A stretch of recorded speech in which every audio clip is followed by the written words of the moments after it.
We've all heard that saying, "Oh, when a relationship is right, it's easy." It sounds comforting, doesn't it? Like the right person will just glide into our lives, sweep away all the struggles, and everything will fall into place without effort. But here's the truth. That belief has sabotaged more relationships than it has ever saved. Because when we expect easy, the first sign of difficulty convinces us something must be wrong. The reality is that even the strongest, most beautiful relationships demand effort, vulnerability, and growth.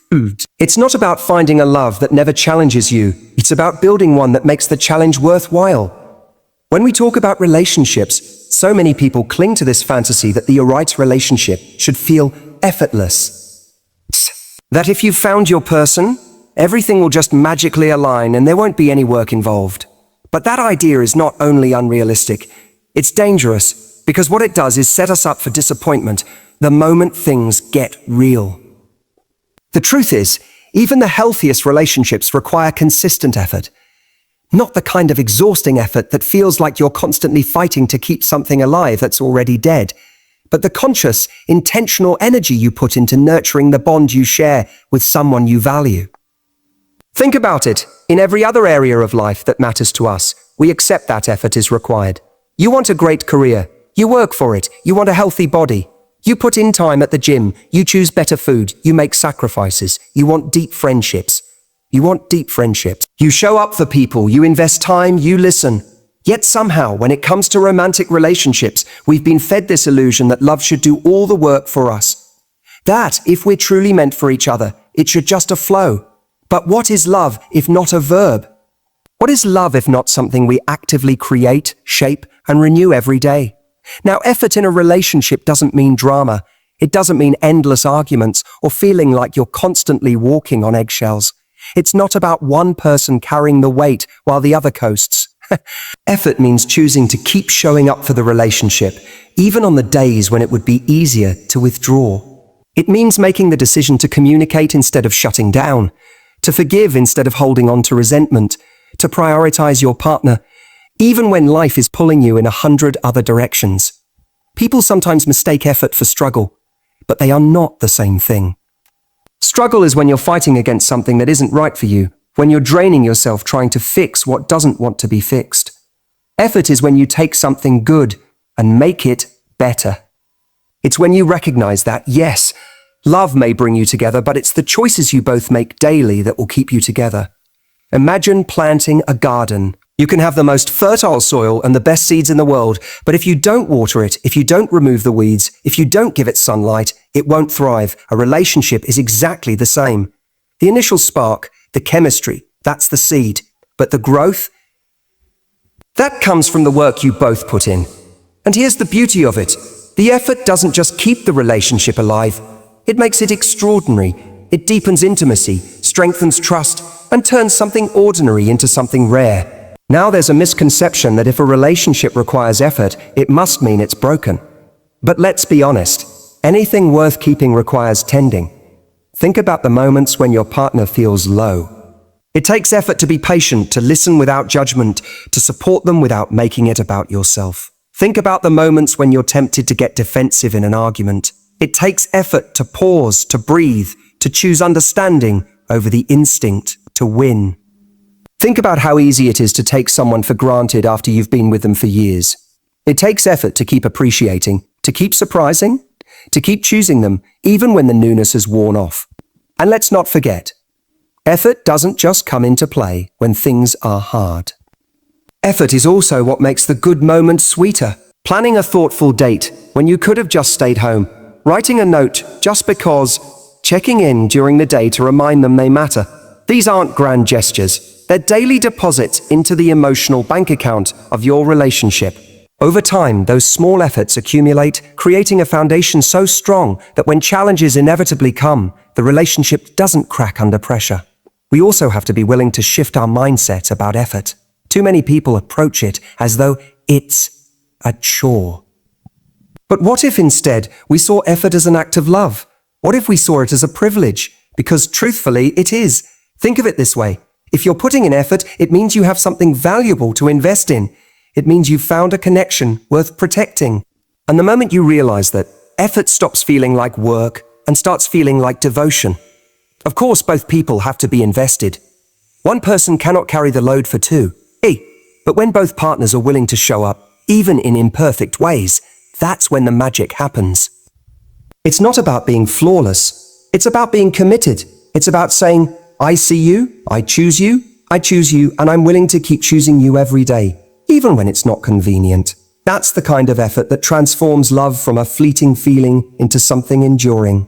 So the next time someone tells you if it's right, it should be easy, I want you to challenge that idea. Because easy doesn't build resilience. Easy doesn't teach you patience or deepen your ability to love through difficulty. Easy doesn't give you the joy of looking back after years together and knowing you weathered storms side by side. Relationships aren't easy. They're intentional. They're the result of two people who understand that effort is not the enemy of love. It's the very proof of it. And here's the secret. The right person won't make you feel like effort is a burden. The right person makes the effort feel worthwhile. They make you want to try harder, love deeper, and keep growing. Not because it's always easy, but because it's always meaningful. Others, always meaningful. That's what makes a relationship not just right, but extraordinary.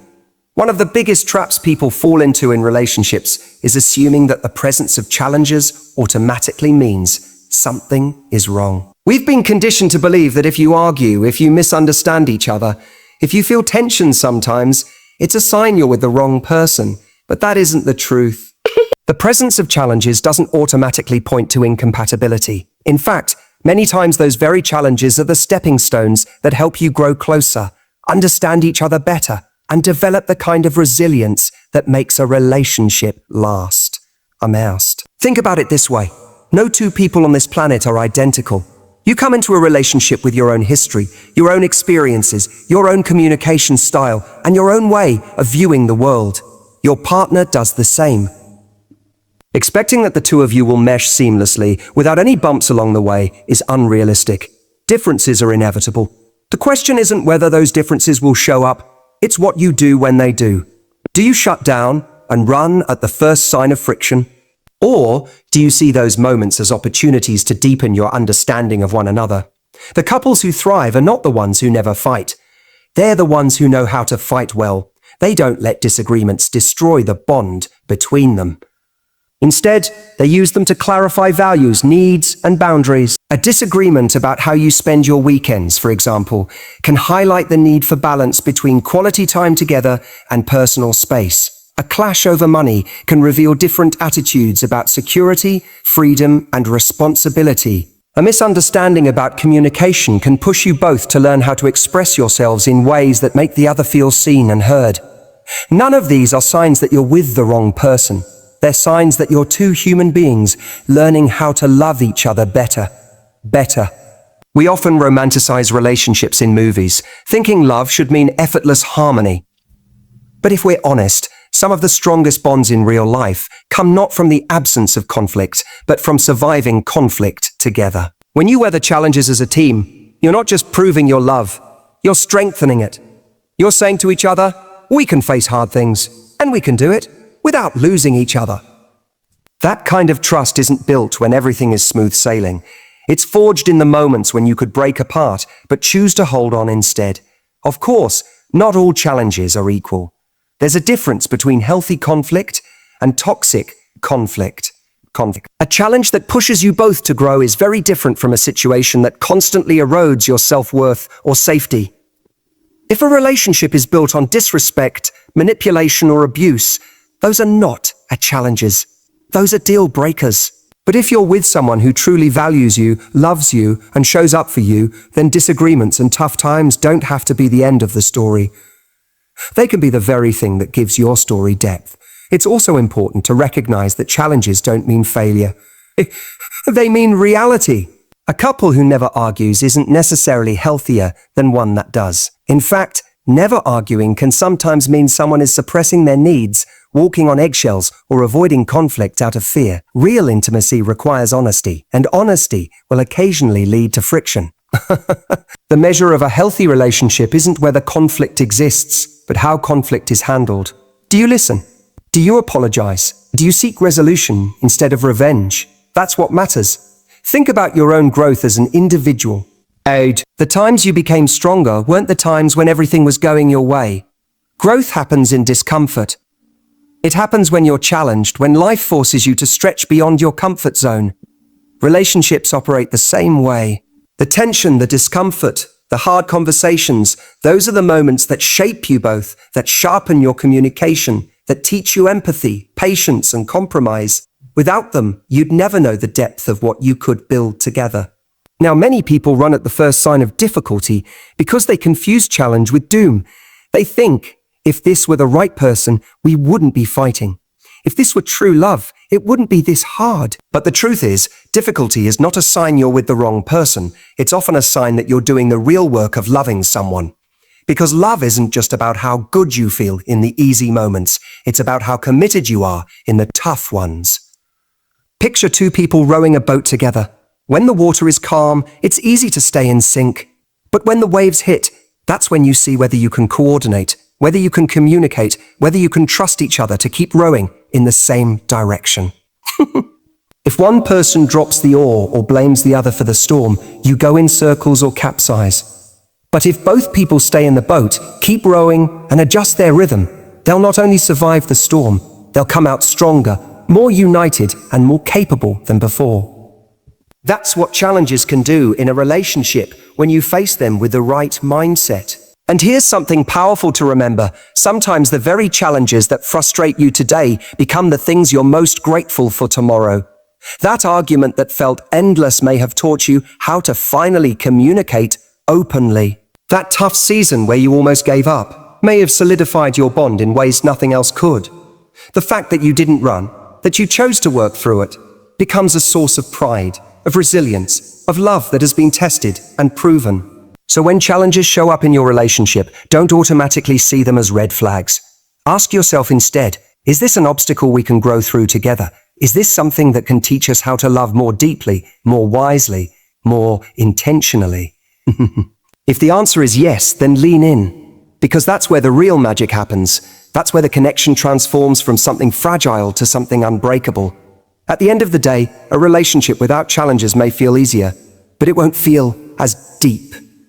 It won't give you the satisfaction of knowing you can withstand life's storms side by side. So stop equating effort or conflict with failure.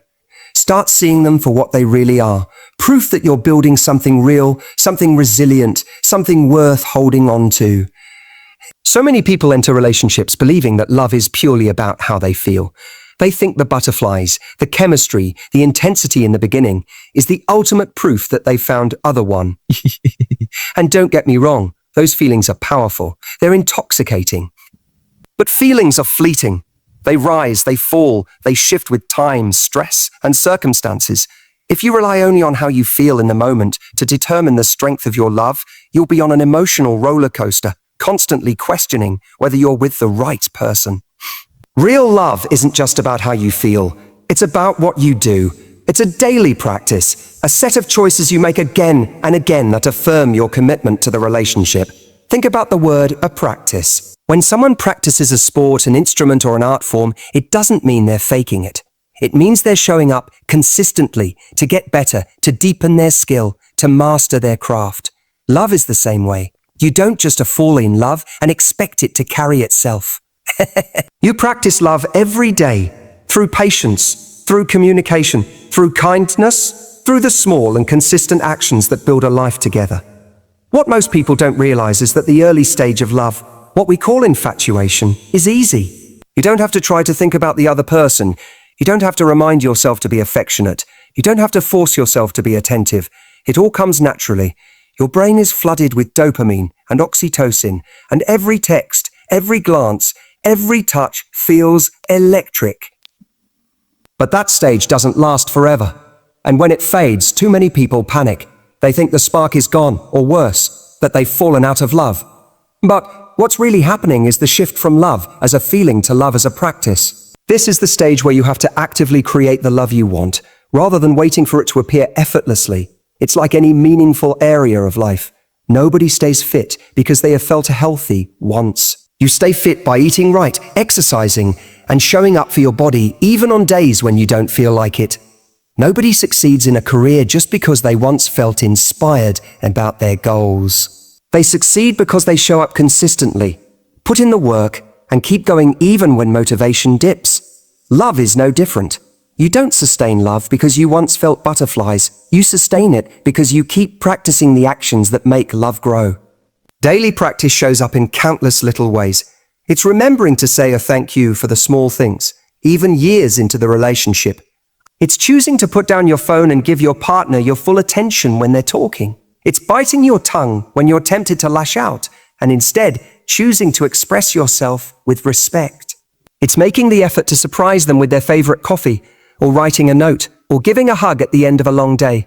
None of these things are monumental in isolation, but stacked together, day after day, they build an unshakable foundation. The problem is, too many people underestimate the power of consistency. They want grand gestures, big declarations, constant excitement. But relationships are built in the ordinary, not the extraordinary. Sure, trips and gifts and surprises are wonderful. But what really defines your love is how you show up in the everyday moments, the way you treat each other on a Tuesday night, when you're both tired, the way you navigate chores and stress, the way you choose kindness when irritation would be easier. Those moments are the practice of love, and they're what truly determine whether your bond grows or fades. Another crucial part of practicing love daily is learning to love your partner, not just for who they are at their best, but also for who they are at their most human. Anyone can love someone when they're charming, funny, and attractive. But love as a practice means extending patience when they're stressed, compassion when they're insecure, and forgiveness when they make mistakes. It doesn't mean excusing bad behavior or tolerating disrespect, but it does mean choosing to remember their humanity, choosing to work through imperfections together instead of expecting perfection. And just as important, practicing love daily means you don't just focus on your partner's actions, you look at your own. Too many people sit back and measure their partner's efforts without examining their own contributions. Practicing love means asking yourself, how am I showing up today? Am I showing up today? Am I contributing to the intimacy I want, or am I waiting for them to do all the work? Love is reciprocal. It flourishes when both partners take responsibility for their role in nurturing the connection. What's beautiful is that when you treat love as a practice, it deepens over time in ways feelings alone never could. The butterflies of the early days may fade, but they're replaced by something more profound, a sense of safety, of partnership, of knowing you are truly seen and accepted. That doesn't come from mere chemistry. It comes from the consistent choices to care, to listen, to give, and to stay. And here's the paradox. When you make love a daily practice, those feelings you thought had faded often return. But this time, they're richer, steadier, more grounded. Instead of temporary sparks, you have a steady flame.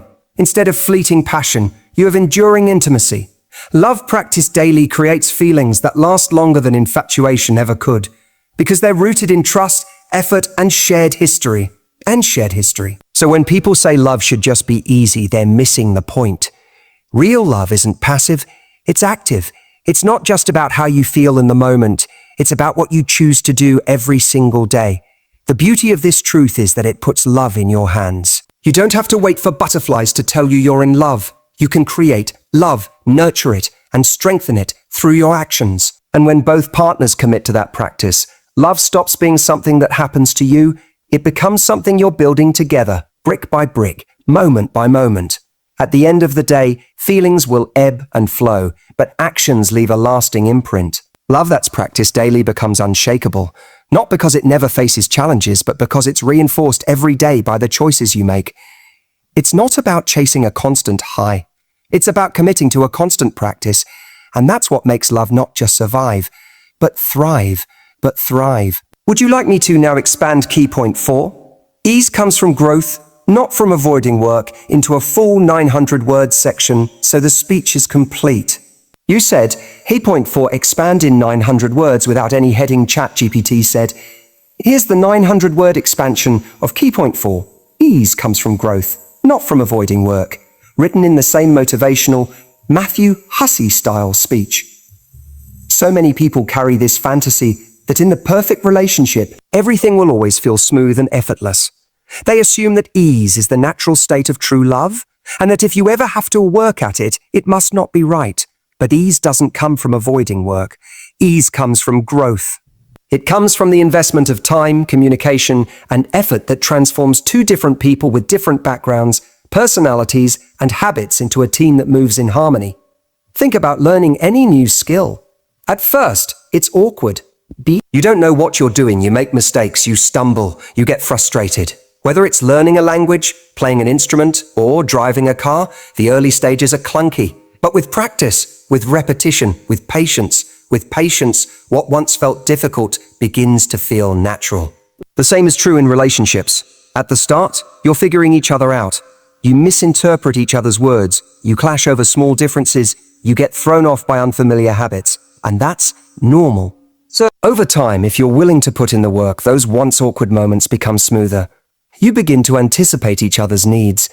You learn how to soothe instead of escalate. You understand what your partner needs when they're stressed, how they like to be supported, how they feel loved. They feel loved. That's where ease comes from.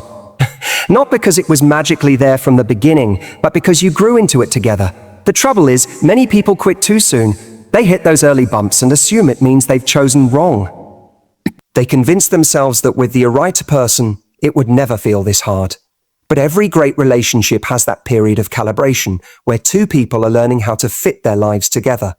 Walking away too early robs you of the chance to discover the ease that comes after growth or sustainability. It's also important to understand that ease doesn't mean the absence of problems. It means the presence of tools. A couple that's been through challenges together doesn't magically stop having challenges. They simply learn how to handle them better. They develop a shorthand in communication. They trust that the other won't run at the first sign of trouble. They know how to de-escalate, how to compromise, how to repair. What once might have spiraled into a 3-day fight now gets resolved in an hour. Not because the issue isn't real, but because you've both grown in how you deal with it. Yep. That's ease, the kind that's earned through growth. Ease also comes from familiarity. In the beginning of a relationship, you're dealing with the unknown. You don't know if that silence means they're upset or just tired. You don't know if their way of handling stress means they're shutting you out or simply processing. You don't know how to interpret every little behavior. But as you spend more time together, patterns emerge. You start to understand each other's rhythms. You stop overthinking every pause, every glance, every tone. What once created anxiety now feels predictable, even comforting. That's not because the relationship is magically perfect, but because growth has replaced uncertainty with understanding. This doesn't mean that growth eliminates all effort. Quoting you, a healthy relationship will always require attention and care. But it does mean that effort stops feeling like struggle and starts feeling like flow. It's like dancing. At first you're stepping on each other's toes, fumbling through the moves. But with practice, you begin to move in sync. Eventually it looks and feels effortless. Yet anyone watching closely knows that what looks effortless is the result of countless hours of practice. The same is true in love. The couples who make it look easy aren't the ones who never worked at it. They're the ones who worked long enough to make it look easy.